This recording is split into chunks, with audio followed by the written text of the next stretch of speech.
Sir 2 तारीख फरवरी मैंने जो यहाँ पर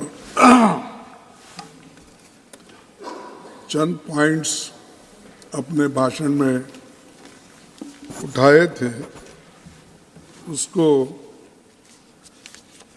रिकॉर्ड से बाहर कर दिया गया। इसीलिए मैं आपसे निवेदन करता हूँ, पहला जो मेरा रिमार्क्स एक्सपेंस हुआ है, कारण बताता हूँ ना। नहीं sir, if you will read what has been expunged will not be appropriate. So you please indicate the premise of it. I am open to it. Please, I want your communication. Please, sir. Expense हुए हैं, मैंने उनमें किसी का भी नाम नहीं लिया, तो किसी भी रूल्स ऑफ प्रोसीजर का उल्लंघन नहीं हुआ। दूसरा पॉइंट है, जो मेरे रिमार्क्स एक्सपेंस हुए हैं उसमें रूल्स के मुताबिक किसी भी पर्सन्स इन हाई अथॉरिटी के ऊपर कोई भी कमेंट नहीं किया गया। Rule 238 5 of rules and procedure of Rajya Sabha के एक्सप्लेनेशन में साफ साफ पर्सन्स इन हाई अथॉरिटी का मतलब लिखा गया है। अगर मैं आप इजाजत दे तो वो भी पढ़ूंगा। Please sir, please. तो पढ़ूंगा। 238 ये रूल ए कहता है, no allegation of a defamatory और incriminatory nature shall be made by a member against any other member or a member of the House unless the member making the allegation has given a previous intimation to the chairman and also to the minister concerned, so that the minister may be able to make an investigation into the matter of the purpose of reply, provided that the chairman may at any time prohibit any member from making any such allegation if he is opinion that such allegations are derogatory to the dignity of the council or that no public interest is served by making such allegation.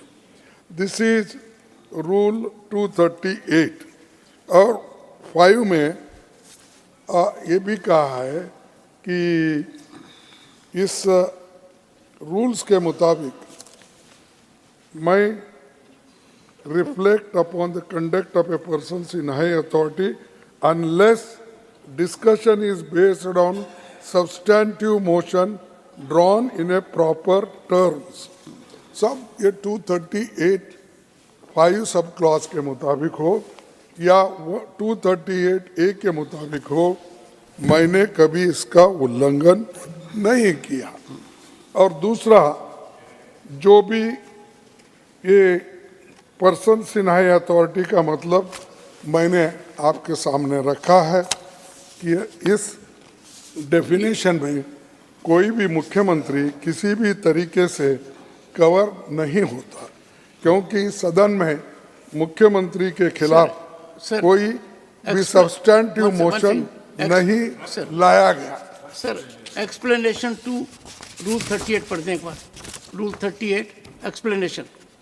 नहीं, मैं बोलता हूँ, फिर आपके बाद मैं आप कह दीजिए इसके मुताबिक है तो मेरा कोई। तीसरा पॉइंट ये है, तीसरे इसमें रूल्स के मुताबिक प्रियर नोटिस का भी कोई रिक्वायरमेंट इसमें नहीं है, क्योंकि ना तो जिनकी बात हो रही थी वो इस हाउस के सदस्य है और जो मैंने बोला वो बिल्कुल फैक्चुअल सिचुएशन पर बेस्ड था।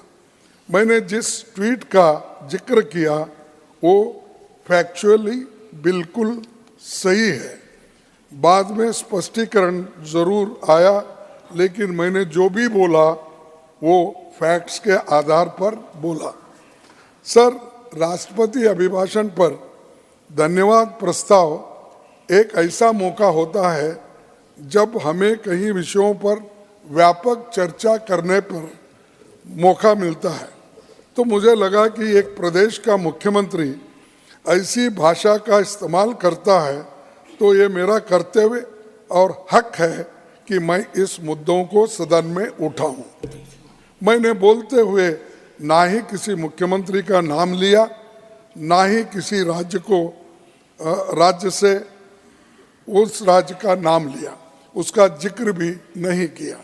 इसीलिए जो मेरे शब्दों को एक्सपंज किया गया उस पर मैं अपनी घोर आपत्ति दर्ज करना चाहता हूं और साथ ही आपसे निवेदन करना चाहूँगा कि सदन की प्रोसीडिंग्स में इन रिमार्क्स को पुनर्स्थापित किया जाए और उन शब्दों को पूरे 2 पेज का आपने काट दिया साहब। 2 पेज का मेरा भाषण काटने के बाद उसका उद्देश्य अलग अलग होता है, क्योंकि मैंने परसों बोला 400 पार का आपने गड़बड़ किया, उसमें क्या हो गया कि लोग अरे बैठो भाई चुप सुनो, तो आपने क्या कहा गड़बड़ शुरू हो गई। वो शब्द प्लीज नो, इस बार भी बोले वो आगे था, लेकिन आपने गड़बड़ में one second, उसके सामने when the leader of the opposition is on his व्यादान बोल के legs, I लिखिए। expect you can appreciate, but you cannot raise a disturbance. Please. No, nothing. Yes. तो साहब क्या होता है, ये अर्थ का अनर्थ होता है। तो जब अब गड़बड़ करके आप स्टॉप कर देते हो, आगे के शब्द को आप निकाल देते हैं। आपने बोला इस तरीके से था। नहीं, वो आपकी है, आपके आगे मैं पढ़ूं, आपके आगे था क्या कि पूरा गड़बड़, क्या बोलते हैं हिंदी में, व्यवस्थान क्या, व्यवधान, तो आपने लिखा उसके सामने, तो वो शब्द चले गया दूसरा। तो ये मैं कह रहा हूं कि इसके लिए पूरा देखिए 1:55 में मैंने अछूत शब्द का इस्तेमाल किया था, फिर 2 बार। सर वो मत पढ़िए, मैंने एक्सपेंस किया हुआ है। नहीं, अरे मैं तो वो मेरे को एक्सपेंस का ही होना है, मेरे को दूसरा नहीं है, मेरे को होना है एक्सपेंस का। देखिए 2 बजे onwards the expunged portion may not be read. अरे पढ़ाना अछूत है। अछूत sir has been held by unparliamentary. No, अरे एक्ट है कॉन्स्टिट्यूशन में, untouchability, Sir, this time, sir. Untouchability removal के लिए कॉन्स्टिट्यूशन में संविधान 17 आर्टिकल में है। खड़गे जी, आज मैं शीशे में 2 बार देख कर आया ताकि ज्यादा से ज्यादा सदस्य मेरी तरफ ही देखें, क्योंकि उनको मेरे से ही देखकर बोलना है। तो आप भी इधर ही देखकर बोले सर। ओ आप ही के तरफ, आपको दो देखने के बाद मुझे खुशी होती है कि इतने सीनियर वकील सब आप है, इधर देखे तो हमको भी थोड़ा प्रोत्साहन मिलता है। कभी कभी क्या होता है साहब, सत्य बात जब हम कहते हैं तो जरा आप उधर ही ज्यादा देखते हैं, उस वक्त आपको आकर्षण करने के लिए हमको कभी कभी ऐसा करना पड़ता है। और 2 बजे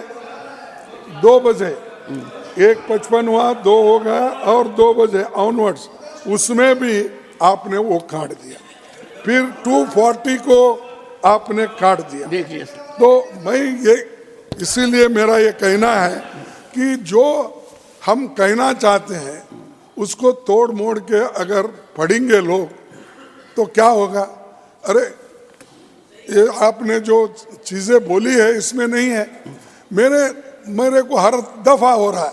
दिस इज द सेकंड और third time my speeches are cut and this is the letter I have written to you. And मैं बाहर प्रेस को नहीं बोलना चाहता था unless I can bring to your notice. What is this sir, every time. And यहाँ पर तो मनुस्मृति के बारे में इतना बोला गया है, इतनी चर्चा हो गई है, और मैं जब बोलता हूँ उसको निकाल देते हैं। What is this? ये इसीलिए मैं कृपया करके आप उसको जो आपने निकाला है वो पूरे पेज को आप रख दीजिए, यही मेरी आपसे अपील है।